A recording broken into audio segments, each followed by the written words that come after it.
Hey, joining us now from Pokes Report, an alumnus of Triple Play Sports Radio, Zachary Lancaster, and who is the managing editor for Pokes Report, and then I think we just call him Superstar Extraordinaire. He does a little bit of everything: photo, video, reporting, writing. Really an ace in the area of recruiting and being able to relate because they're his age. I mean, he's a little older than the high school recruits, but he does a good job of relating to the athletes and to the recruits. Marshall Levenson. So those two guys join me now. Guys, first of all, how are you doing? I know Marshall's down there in the North Texas area. Zach's here in Stillwater. Everybody, I got my mask on here at Stillwater Milling Agri Center. Y'all doing safe? Yeah, doing well. Okay. Doing pretty good here. All right. And hey, and just for grins, because Marshall, the last two recruits at Oklahoma State had commit to him are from the North Texas area. Obviously, I've been talking a lot on this show. Monday, the Big 12 presidents are scheduled to meet and discuss and possibly vote on whether to lift the ban on team activities or to extend it. What do things look like? You're in Frisco, which is north of the hmm Dallas, north part of the Dallas Fort Worth Metroplex. What do things look like in Frisco? Restaurants, traffic, people out. What's it look Traffic. like? Yeah, traffic has started to look pretty normal. Frisco's quite a busy place, so that's picking up again. Restaurants are anywhere from 25% to 50% capacity, so people are inside restaurants again. So businesses are opening back up and kind of getting back to normal. And I think they open up 25% capacity every Friday from here until they're full.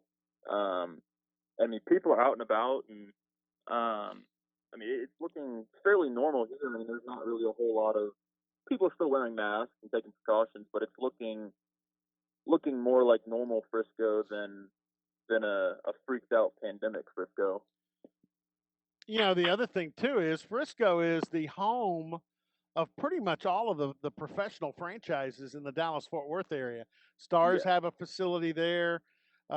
Rangers have their Double A Texas League team there.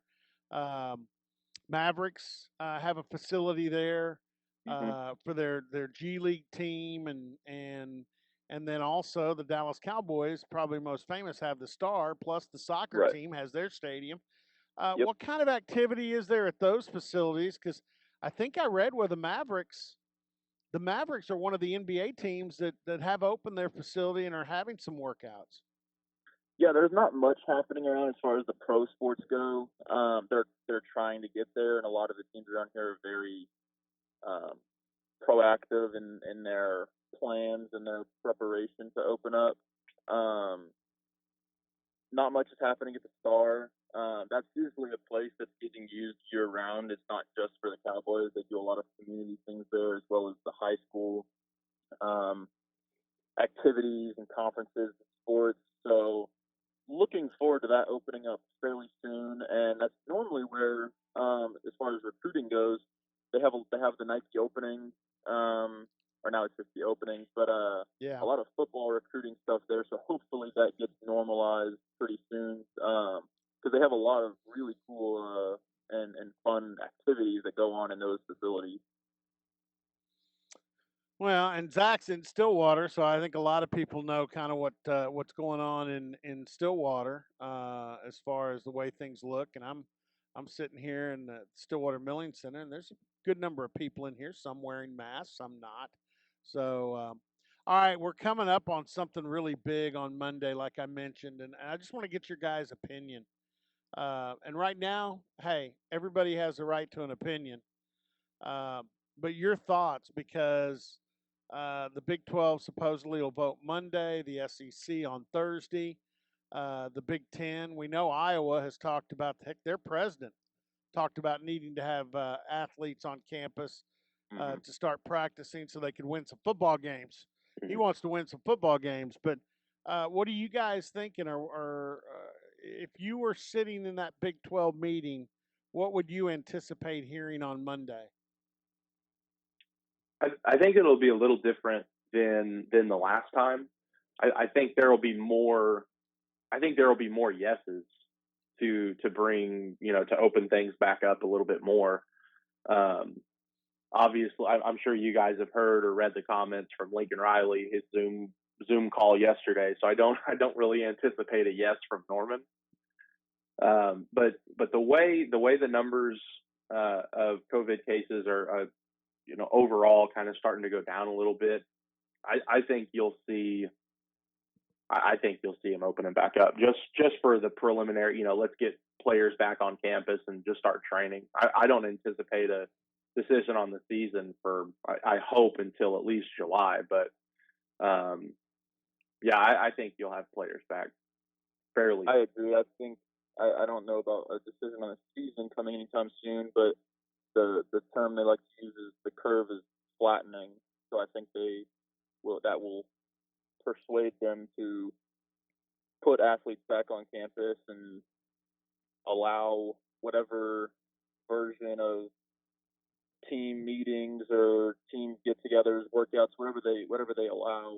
I think that will be closer to what we want as far as just getting everything back in place. I think there will be a version of that put in place, and I think that they want to have everybody back on campus as soon as possible. So I do think there will be quite a few yeses on Monday. Well, I think it goes back to kind of what Gundy had said earlier. When his comments blew up, I think you can control.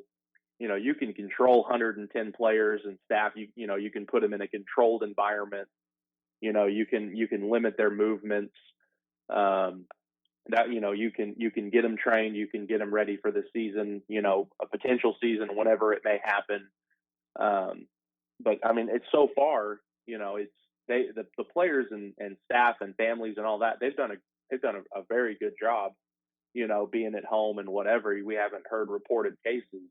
And so you get them all together, you can watch them closely, you can monitor them, and you can keep them safe here as well. And you know what? You guys have seen this.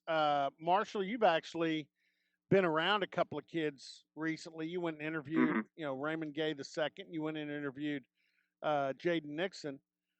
Those guys are working out, aren't they? All of the recruits here are. Every single one of them. Okay. And I'm guessing they're not working out alone. No, they're normally in groups of other teammates or other guys in the area. And when you talk about, the relationship between a DB and a wide receiver, they're playing one-on-one, aren't they? Exactly. I went out there and saw DeSoto athlete Jonte Cook, and I posted a video of him. He was going through one-on-ones, and there was probably 5 or 6 guys out there. And I mean, they're not. They know that they have to get on the field somehow, so they're not taking any chances with it. They're getting their work in. Well, and I watched the Sports Blitz a couple of weeks ago. They had video of it was like 5 players, one one or two from Tulsa, a couple from OU, and one from Texas Tech. That are all in Tulsa. They're all Tulsa kids, but they were out there working out together. And my wife looked at me and said, "They're touching each other." I mean, because they were guarding each other and they were, putting their body on each other. DBs, that were working, simulating what they would do in a game and covering a receiver. And I looked at my wife and I said, "Yeah, that's what they do." People think, people think that that these kids are going to just, listen and stop and, and you can't cover somebody man to man and socially distance. It's impossible. Now, is it totally safe? No, right now everybody or at least when that video was taken, they were supposed to be social distancing, but they weren't. Now, when they ran, they were, but yeah, I mean, you're not going to stop athletes. And you know what? How many guys do you think are playing 1-on-1 or 3-on-3 or 5-on-5 basketball wherever they can get into a gym? And I guarantee you, they're covering each other. They're playing the game. Yeah, and I mean, right? I've seen that some around here with all Yeah. sports, So really, and because Frisco's so sports oriented, there's a lot of kids around here that are whatever sport it is, football, basketball, soccer, whatever it is, they're on the field, they're practicing in some regard everywhere around here. yeah. So uh, I think you might as well get them in a safe environment where they have trainers and medical professionals and coaches, and where they can do everything for the most part on the up and up. Uh, like I said, Thursday the SEC votes. Anybody want to put a guess out how they'll vote on I'm on? guessing much higher than 90%. Yes. Yeah, I would yeah. say it's going to be That somewhere may around be the 100% unanimous. range. Yeah, I'm trying to think anybody in the SEC that would have the cojones to go into that vote and vote to extend the ban through the month of June. I mean, Nobody. nobody. No. Vanderbilt's not going to do it. Yeah, I was going to say even the small schools they would never dare to vote no on that. No. Hey, the Auburn AD said, no, it was the Auburn president, said not only are we going to have football at Auburn, but we're going to fill our stadium up and we're going to sell snow cones and popcorn. I mean, he was, so it's kind of funny, and I don't want to belabor this, but some of these guys like Dr. Gee at West Virginia and the president at Auburn, they're saying this more emphatically and potentially more, uh, you know, uh, debatable with the some of the national media and others than what Mike Gundy his statements were back 2 months ago. But I mean, that's neither here nor there. Let's get off into some topics here, and I want to start on basketball. And I'm pretty sure Mike Boynton, is not out there waving the banner, but I bet he'd like to have his kids on campus as soon as possible. Um, so he may take advantage of this if the Big 12 votes to allow athletes on campus. I bet those basketball players will be coming here pretty quick. Um, but I saw the story you did yesterday on Mcclung, the Georgetown kid, had a tremendous game against Oklahoma State. Mike Boynton talks, Zach, about, hey, never gonna stop the recruiting. We'll keep recruiting, constantly. This guy could be a major addition if you could bring him in. Yeah, Mac Mcclung out of Georgetown. He's the player. He was the sophomore guard that dropped 33 against Oklahoma State this past December. He had declared that he was going to test the NBA draft waters. Of course, players that do that, as long as they don't take money or anything like that, they can come back. And so he decided that he was going to come back to college, withdraw from the NBA, and then enter the transfer portal. And as soon as he did, I mean, he was contacted by just about every school in the union, and Oklahoma State was one of those schools. And yeah, like you said, that was that's probably one of the best quotes that Boynton has given in 3 years. When he jumped on that Zoom call, he was like, if we get another commitment and you ask me the question tomorrow, I would tell you the same thing. And when school starts and we have 13 we have to be at 13 scholarships. We're not going to have 14. So if Mac Mcclung decides that he wants to come to Oklahoma State, I'm a guess that Boynton and company are probably going to try to find a spot for Mac Mcclung, because he was good. He was good as a sophomore, average close to 16 points a game. Going to be even better as a junior. So anywhere he decides to land that has 13 scholarships right now full, I think they're going to be trying to find a spot. Now, the way he scored 33 and dropped that on the Cowboys at GIA makes you think, okay, maybe this is your Desagua type guy.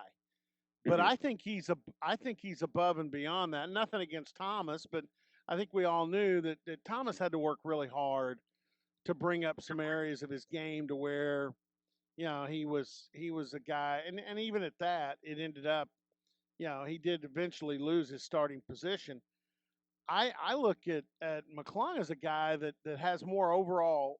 Sure, he can shoot, but he's got more all around game maybe than what Thomas had. Yeah, a little tall. He's not as tall. Let's say Lindy Waters, but I would say more of comparison like a combination of Dezagua and Waters. He's got that. He has the outside shooting ability, and he's a little more physical. Now he only averaged 3.1 rebounds a game, but he's a bigger body. He can go down low. I would say he's more of a Lindy Waters than Thomas Dezagua, able to get in there and get a little dirty. All right, and other than that, I mean, obviously, we're seeing the basketball schedule come together. It's kind of interesting, even with the COVID-19, and a lot of people are projecting that next winter, when things get cold, we get to the flu season, we could see more, kind of a kickback from the coronavirus, but that's not stopping. Of course, the trip to Milwaukee against Marquette is a mandated game, but Oklahoma State's also going back to Brooklyn. Mm-hmm. They're going early in the season. They're going to North Carolina. I think it's in North Carolina where they're going to play Louisville on the military base. So Mike Boynton seemingly not afraid to travel and even travel great distances this coming season. Yeah, and it's a really solid schedule. I mean, it's like you said, it's not complete yet. There's still a couple of open dates. But the Charleston Classic looks to be really good. I mean, you look at the teams that are set to play in Charleston. Obviously, the College of Charleston, but you've got Florida State, Houston, Penn State, Tennessee, VCU. I mean, those are teams that. I mean, you look at Houston, and they finished the season number 8 in the net, number 9 in Ken Palm. Houston 20 in the net, 14 in Ken Palm. So I mean, these are teams. Florida State 10 in the net, 15 in Ken Palm. These are teams all throughout their non-conference schedule that if Oklahoma State plays like they're expected to, with the returners of Likely and Yornay, then the talented freshman group that'll all be sophomores and more experienced and bigger, and then of course the number 4 recruiting class in the country, led by the number 1 overall recruit in Cade Cunningham. They're set to play some really, really solid opponents. And if they do well in this non-conference, we all know how good the Big 12 schedule is. It's enough to make Oklahoma. This should have Oklahoma State in the top, at least the top 10 in strength of schedule, which, as we all know, does wonders for postseason if you do well throughout your non-conference schedule. Hey, I'm just wondering, Rick Pitino and Iona on that schedule yet? I'm going to have to go with no, and I'm going to have to go with no for, I don't know, ever. Yeah, I don't think you'll ever see Oklahoma State play a Rick Pitino team. I'm on that Rick Pitino search bandwagon, and we're looking for when that Iona game's going to be played. I'm sorry, I can't help myself. And even if they do play Iona, not sure Rick Pitino will be there. I think he's going to have another show cause for himself to handle with the NCAA. All right, I couldn't help it. I had to be a little. I had to go get a little down and dirty on that, which is exactly what Rick Pitino is, kind of a down and dirty figure in college basketball. All right, hey, I just pile on. It's pile on Rick Pitino Day at Stillwater Agri Center. Okay, we're gonna keep these guys around because when we come back, we're gonna talk 2 things: football recruiting. There's an important announcement that's going to come up at 2:00 this afternoon. The potential for the first 4-star commitment in the Cowboy class. I want, because I'm Pollyanna. I mean, you know what?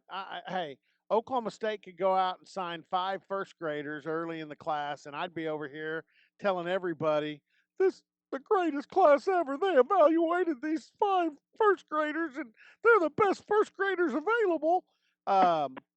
So Yeah, little I'm gonna. Billy, he can count to 100 now. Oh yeah, and you know what? He can run the 40 before he finishes counting to 100. You better believe it. Zach, you'll have that in common. Yeah, no, we're gonna let Zach and especially Marshall, because we all know, the younger you are, the more, the higher your expectations, and the more down and just flat out critical you can be in discussing recruiting. That's a young person's game. I understand that. So we'll cut them loose. We'll talk about the class so far. Marshall's met personally with the last 2 commitments. Kind of want to get him to give his impression. We'll talk about Colin Oliver, and we'll finish up.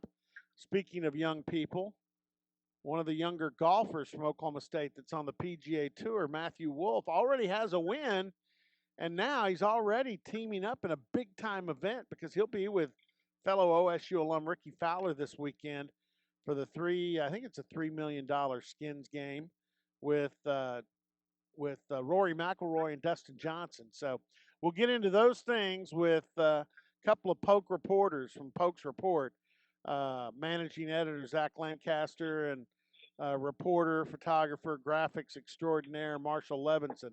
Stay with us. Back after this.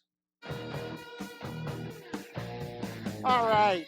Welcome back. Welcome back to Sports Talk with Robert Allen and friends here on Triple Play Sports, 1020, 1580, 1051. We've got Zach Lancaster and Marshall Levenson with us on the line, talking about a few things. Let's get into the recruiting, guys. This afternoon, Colin Oliver at 2 o'clock. I think he's going to use Twitter and Instagram. Going to make his announcement. The linebacker from Edmond Santa Fe.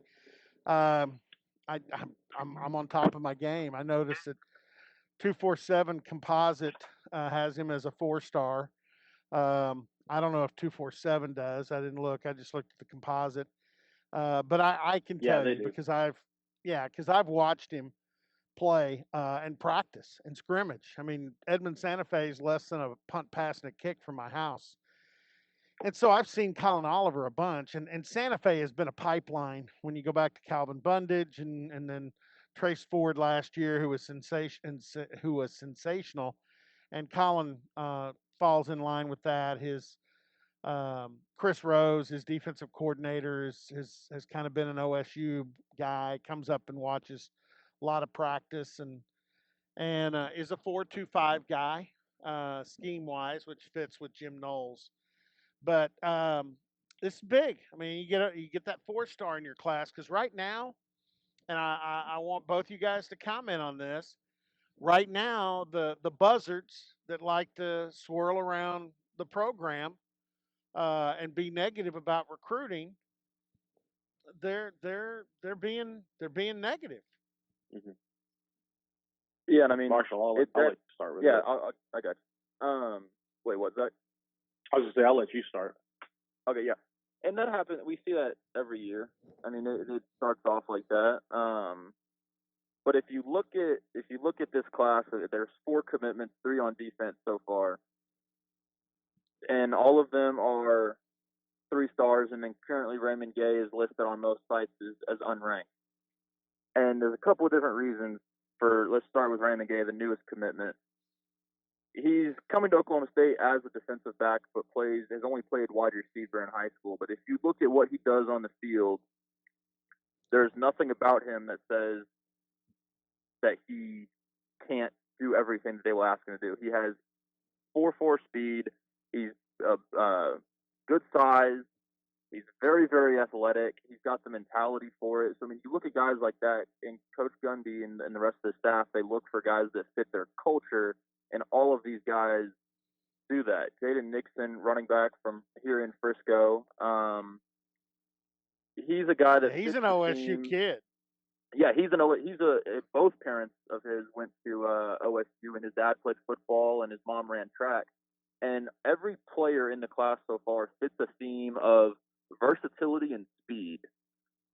Every player that they have taken plays more than one position on the field at any given moment, and they all excel. Ty Williams is coming to play safety. He's a quarterback and an athlete at Muskogee. Jaden Nixon plays slot receiver and running back, and also is in the return game.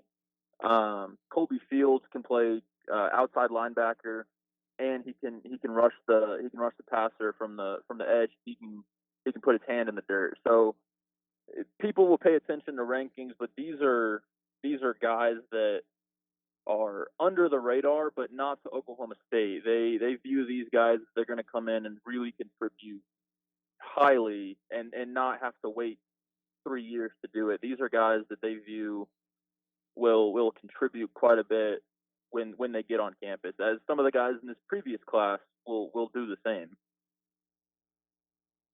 Zach? Yeah, I was just about to say the past, what you just said about this incoming class. They're going after guys that can play in their first couple of years.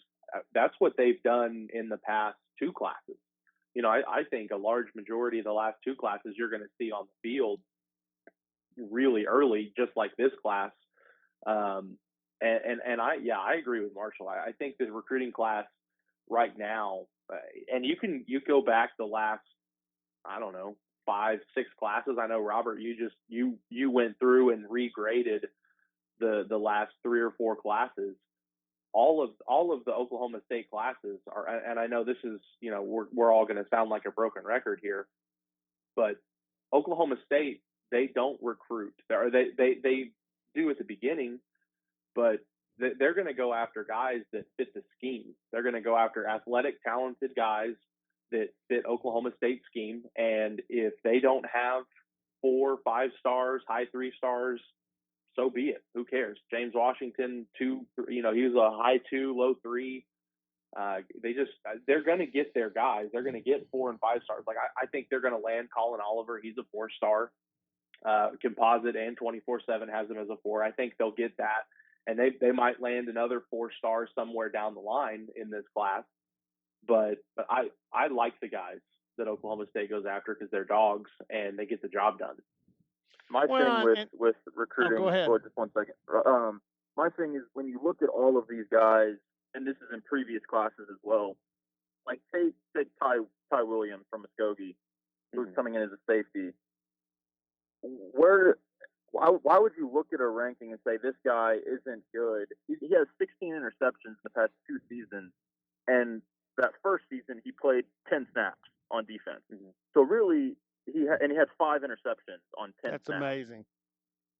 And then he had 9 in the following season when he was a full-time defensive player. So if you are 14, 16 interceptions, whatever it was, how are 14. You going to look at a kid with 14 interceptions in 2 years and say, nah, he can't play football? No.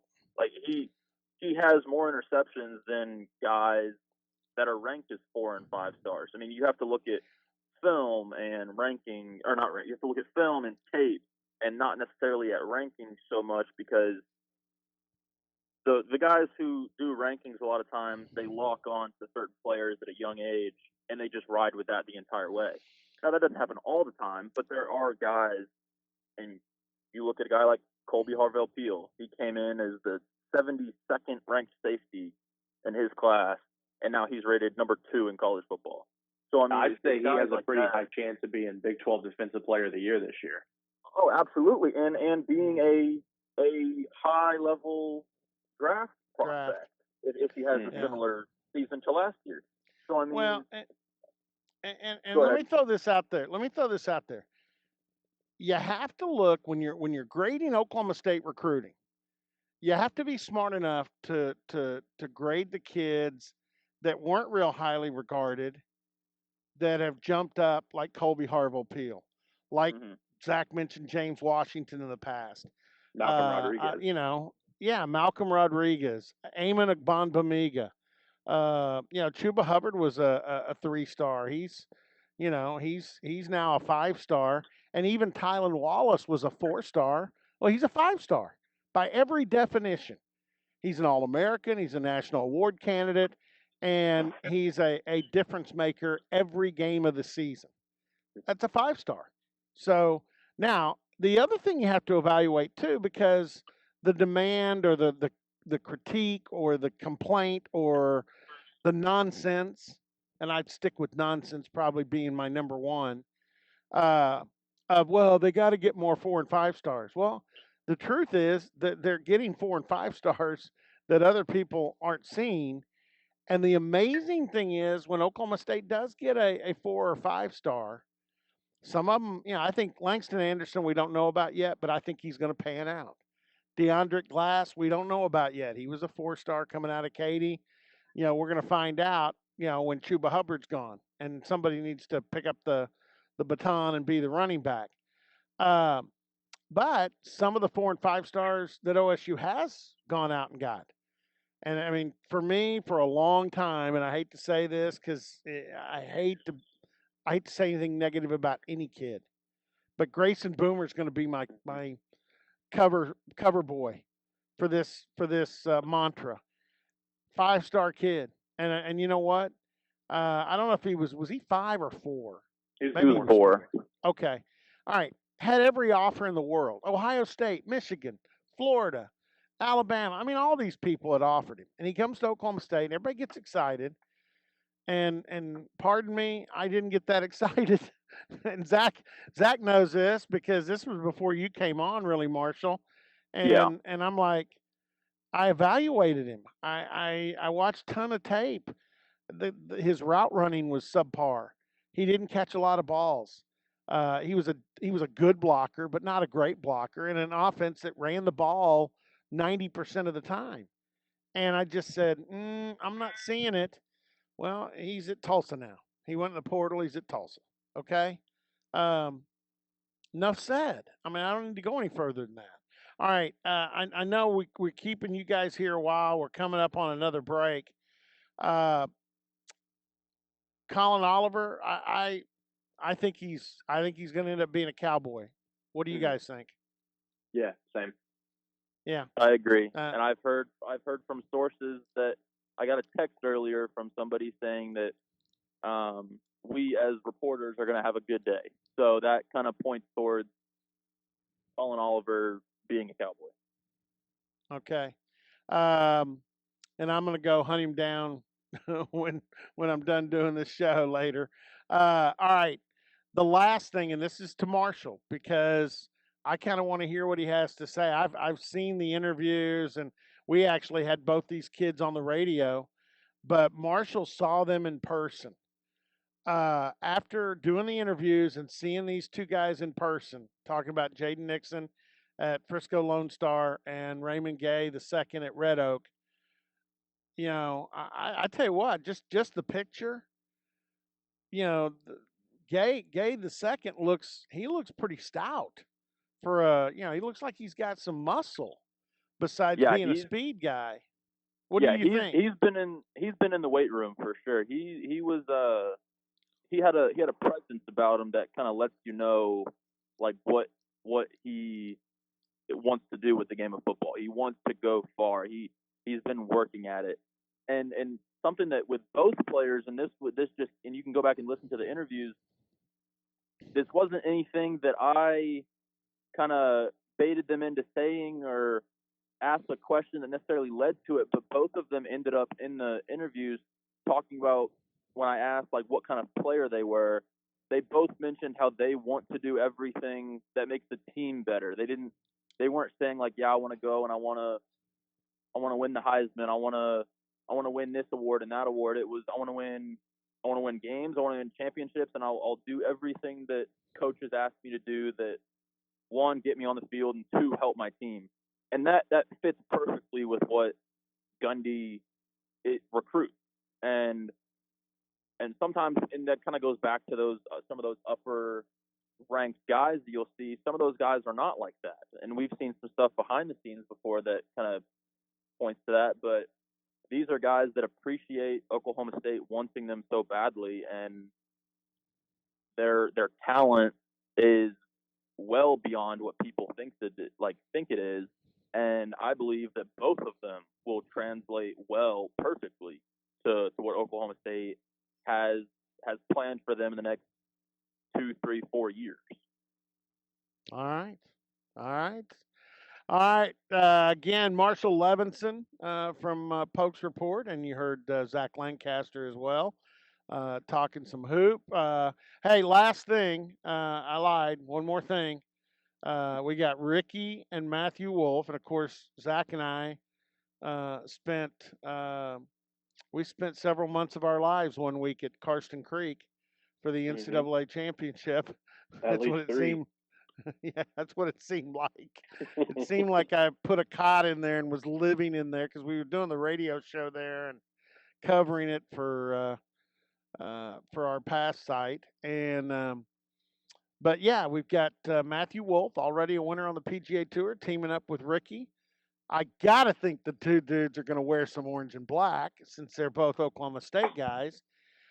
In the Skins game and it is Sunday. Ricky tends to wear orange on Sunday anyway. Going against Rory McIlroy and Dustin Johnson. Those guys are favored. They should be. They're number one and former number one. What do y'all think on the Skins game on Sunday? I think Wolf and Fowler are gonna. I think they're gonna do really, really well. I think this is gonna be a lot of fun to watch. I haven't followed the PGA as closely as I should have, I guess, the past couple of years. But I think that, and this might be blasphemy, but I don't know if Wolf and Fowler are going to win, but I think it's going to be really, really good and entertaining. I agree. I think it'll be a really entertaining. I always like seeing guys that know each other well or have played with each other, kind of to see their banter between each other, because being so competitive, I think it'll be really fun to see those two guys kind of going at it. But yeah, I'm not a huge golf follower, but those are two guys that I do like to watch. Well, I got news. I saw an interesting sentiment from OSU Golf. They retweeted a tweet from Golf Central. It's the NBC account. The caption is, "Might Matthew Wolf have an unexpected advantage on Sunday? He is the golfer who is least removed from carrying his own golf bag around." Are they carrying their own bags? Yeah. Due to the pandemic, I think there's no caddies, and I think they got to carry their own bag around. Really? I think so. Yeah. Really? That's interesting. All right. That might be an advantage. There's no doubt about that. I got. You know what they probably can do though? I'm gonna bet they can carry their bag on a cart. You know, they can. Roller. Yeah, this says, you know what I'm talking it says carts will not be allowed for players who will instead be allowed to walk and, quote, either carry their own bags or pull a trolley for the competition. Okay. Yeah. So that's what I'm. All right. I got news for you. We haven't met on this yet, but we'll let the whole public in on this. It's all hands on deck Sunday for this event. I'm going to do a column on it. Somebody gets to do the game story, and somebody gets to do a constant thread throughout the event. So I'll do the column, and I'll do the column. That's fine with me. And somebody gets to do. You guys decide who's doing the thread, the constant update. Okay, and Zach's doing the game feature or game story, whatever. Yeah, and like Zach said, or like Marshall said, I think, or maybe Zach said it. There'll be some good banter between the guys that should lead to some good stuff, both for threading and for stories. All right, guys, thanks. I appreciate it. All right, thank you. Marshall Levenson again and Zach Lancaster, my compadres at Pokes Report.